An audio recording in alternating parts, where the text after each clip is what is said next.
Hi, this is the Business Guy. In this video, we're talking about equity stripping. That is stripping the equity out of property so that when somebody sues you, there won't be anything of value left to take. And we're going to talk about how to do that properly. There's a lot of misinformation on the internet about equity stripping, and a lot of people who don't understand how to do it properly. Now, some people say equity stripping, oh, it works great. It's incredible. It's an incredible mode of asset protection. Some people say it doesn't work. We're going to show you how to do it properly, because when done properly, it works, and it's an excellent method as an additional tool in your asset protection arsenal. And if you appreciate this information, please help me out by clicking the like button so YouTube promotes the video. Thanks so much. And you can also click the subscribe button if you haven't already, so that when more videos come out like this, you'll be up to date right away.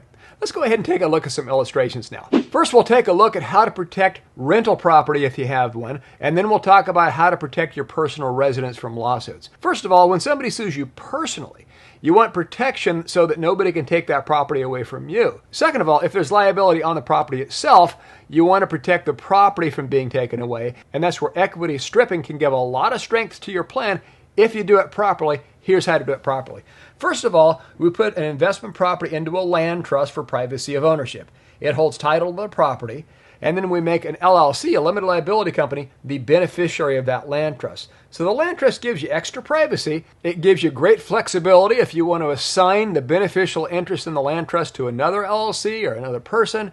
It gives you great flexibility and extra privacy in case somebody finds out that you own the LLC. They won't know that you're associated with the land trust, because the land trust doesn't get recorded in the public records. Only the deed that shows the property is owned by the land trust, but the beneficiary of the land trust remains private. And then for lawsuit protection, if there's a lawsuit on the property itself, so that lawsuit doesn't jump out and take your personal assets, we make an LLC the beneficiary of that land trust, and that acts as a shield and a barrier between you and the property. Now, the LLC also has additional benefits such that when somebody sues you personally, there are provisions in the law such that they can't take your membership interest, and this especially works well for a multi-member LLC in most states. So you get in a personal lawsuit, there's protection from that property being taken away from you personally. So that's how we protect investment property. And what about the equity stripping piece? What we do is we set up a limited liability company. Often this is an offshore LLC, and we'll give you the reason for that. And we take that offshore LLC and we record a mortgage against your rental property here. Okay, so this line represents a lien or a mortgage. Now, you've probably heard of a home equity line of credit. So that's the type of mortgage it is. It's an equity line of credit, and that's what's written on the promissory note that's not recorded in the public records. And what's recorded on the mortgage or deed of trust is simply there's a lien on the property, and then it gives the amount of the lien. So let's say this property is worth $1 million. We might record a $950,000 lien on this $1 million property, for example. So let's take a look at what we do for your personal residence. For your personal residence, we'll typically put the personal residence into a land trust that gives you the privacy of ownership. We often won't include an LLC associated with the land trust. Sometimes a single member LLC is okay for tax purposes since it is considered a disregarded entity. So sometimes you can retain the tax benefits even in a personal residence. But typically we will not associate an LLC with ownership in the property if it's your personal residence, just to be safe. So the land trust takes title to your personal residence, and then especially in states that don't offer substantial homestead protection, what we do is we take an LLC, again preferably offshore, and we record a mortgage lien or deed of trust against that property to strip out the equity. Typically we want the total of all mortgages to not exceed 90 to 95% of the value in the property, so the lien amounts will be reasonable in proportion to the value of the property itself. Okay, so let's go ahead and take a look at how this looks on a grand scale and what we do with that lien in case that lien is challenged. And we have a solution when that lien gets challenged, and this is what most providers don't talk about. We will cover that so we can cross the finish line and make the equity stripping portion of this asset protection plan effective. So again, we put each property into a separate land trust. We make the beneficiary of each land trust an LLC, so you have the lawsuit protection and asset protection.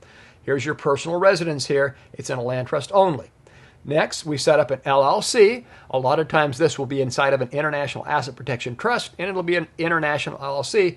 And that LLC will record individual mortgages against each property for about 90 to 95% of the total equity in the property. So when you do have an existing equity stripping line of credit against your property, that's payable to a company that you're associated with, here's what we need to do to transfer that lien to the third-party lender. First of all, we need to have the lender, if you're the manager of the LLC that has the lien, what we do is we prepare an assignment of promissory note to the new third-party lender, and then we provide an assignment of mortgage or assignment of deeded trust to the new lender, and that's recorded in the public records. And of course, for this to be legitimate and legal and look right in the eyes of the court, we will have an appraisal. It can even be a drive-by appraisal. We'll have to see a title report. So all those things will be in order. There's a disclosure document to sign, so you have full disclosure. So that way things are done officially and properly, and it looks right in the eyes of the court. So what do we do if you get a really mean litigant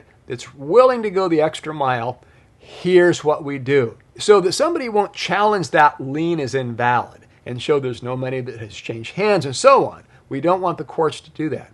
If they start sniffing around and start asking about the company that holds the lien and who owns that company and so on, and they're willing to spend a lot of money to pursue you, here's what we do.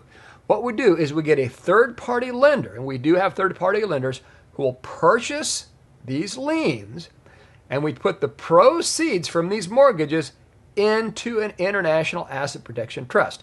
Typically, the money will go to this offshore LLC, and this offshore LLC is inside this asset protection trust. And that's typically an offshore trust, okay? So these equity lines of credit that are recorded against these properties are now monetized, okay? So somebody purchases these mortgages, and they put the proceeds from these mortgages into your LLC that's in an international account within your asset protection trust. How does it protect it? Well, watch our offshore trust video, our Cook Islands trust video, and that'll show you exactly how that protects it. Because at that point, you have our offshore trustee/law firm step in to protect you, and the local courts don't have jurisdiction over our law firm in the Cook Islands. So they work on your behalf to protect your money. I think we've set up more Cook Islands Trust than anybody in the world by far, and we use them as the strongest asset protection tool. Why? Because it simply works. It takes the assets out of the control of the local lawyer that's trying to take your money away from you. Now, again, when we monetize these equity lines of credit, this third-party lender purchases the mortgages and then puts the proceeds into your offshore trust or inside the company here that's inside of your offshore trust. Our trustee can step in. For more details, again, see our video on Cook Islands Trust, how that portion works. So the missing piece of the puzzle that most providers don't do is that step number 2. So first of all, there's an unfunded equity line of credit payable to an LLC that you're associated with. An LLC, preferably in an international asset protection trust, records an equity line of credit against each property. And then, if needed, we have a third-party lender that will purchase those mortgages and put the proceeds from those mortgages into your international trust. Now, keep in mind, this is not money you'll be able to run away and spend, because that would be too risky for the lender. But it does show the judge these liens are now owned by a company that you're not associated with, and you've received the bona fide proceeds. See how that works? Now, once you sell the property or you refinance the property through a traditional bank, then the money is yours. And if you like, you can put that money into your international asset protection trust structure. So the big piece of the puzzle that is missing from most equity stripping strategies is that step 2, getting the third-party lender who will purchase the mortgage and put the proceeds into an international asset protection trust. That's how to make equity stripping work, and that's what we do. So go ahead and call us if you'd like more information on exactly how to do this. Again, equity stripping is one piece of an overall strategy. So if you want the whole picture and you want it tailored to your particular needs, you can go ahead and give us a call, speak to one of our attorneys or consultants, and we can walk through your situation step by step and tailor a plan just for you. So if you have questions, give us a call. I hope you've enjoyed this information on how equity stripping works and step number 2, and how it can be a very effective part of your overall asset protection strategy. Please click like, subscribe, and share this video. Thanks for watching. See you next time. This is The Business Guy.